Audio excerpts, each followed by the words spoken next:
घने और हरे भरे जंगल के बीचों बीच, जहां सूरज की किरणें पेड़ों की पत्तियों से छनकर जमीन पर सुनहरी चादर बिछा देती थीं, वहीं रहता था एक चंचल, शरारती और थोड़ा सा लालची लंगूर। उसका नाम था लालू। लालू पूरे जंगल में मशहूर था, अपनी फुर्ती के लिए नहीं, बल्कि अपनी लालच के लिए। उसे खाने का इतना शौक था कि अगर कहीं कोई फल दिख जाए तो वो बिना सोचे समझे उसे पाने के पीछे लग जाता। एक सुबह, जब हल्की हल्की हवा चल रही थी और जंगल में पक्षियों की चहचहाहट गूंज रही थी, लालू एक पेड़ से दूसरे पेड़ पर कूदता फांदता घूम रहा था। वो कभी आम के पेड़ पर झूलता तो कभी बेर के पेड़ से फल तोड़कर खाता।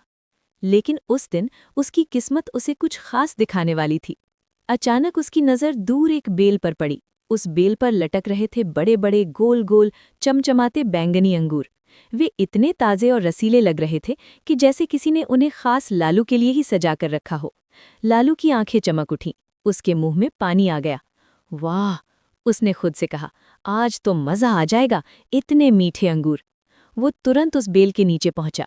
ऊपर देखा, अंगूर काफ़ी ऊंचाई पर थे। लेकिन लालू को अपनी काबिलियत पर पूरा भरोसा था।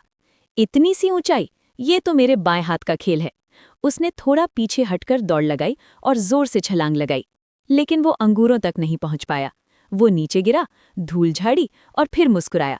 पहली बार था, अब देखो। उसने फिर कोशिश की। इस बार और तेज दौड़ा और ऊंचा कूदा, लेकिन फिर भी अंगूर दूर ही रहे। अब लालू थोड़ा चिढ़ने लगा था। तीसरी बार उसने पेड़ की डाल पकड़कर झूलते हुए अंगूर तक पहुंचने की कोशिश की, लेकिन उसका हाथ बस थोड़ा सा ही कम पड़ गया। वो जमीन पर गिरा, और इस बार थोड़ी जोर से।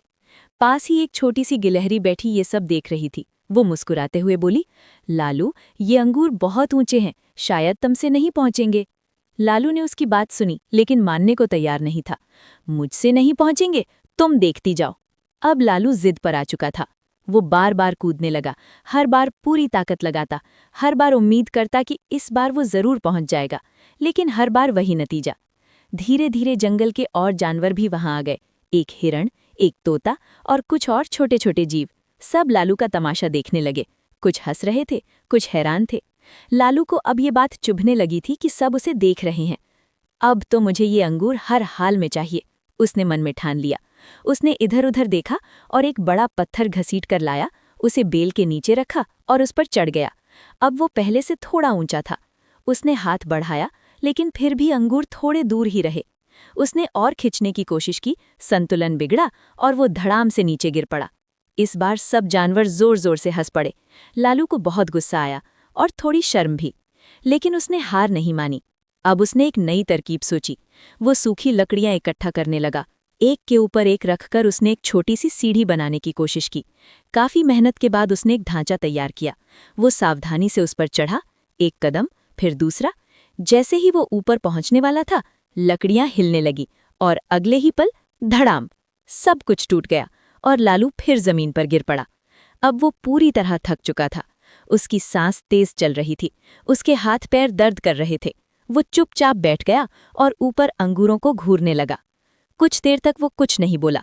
फिर धीरे धीरे उसके चेहरे पर गुस्सा आने लगा। इतनी मेहनत की मैंने, फिर भी नहीं मिले। उसने एक बार फिर अंगूरों की तरफ देखा और अचानक जोर से बोला, ये अंगूर तो वैसे भी खट्टे होंगे, मुझे नहीं चाहिए। ये कहकर वो उठ खड़ा हुआ और वहां से चला गया। जंगल के जानवर उसे जाते हुए देखते रहे। थोड़ी देर बाद वही गिलहरी बेल के पास आई। उसने एक पत्थर उठाकर अंगूरों पर फेंका। कुछ अंगूर नीचे गिर पड़े। गिलहरी ने एक अंगूर उठाया और चख कर मुस्कुराई।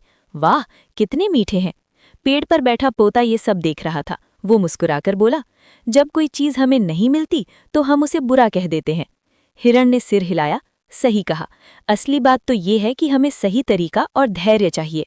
जंगल फिर से शांत हो गया, लेकिन ये कहानी सभी के दिल में एक सीख बनकर रह गई।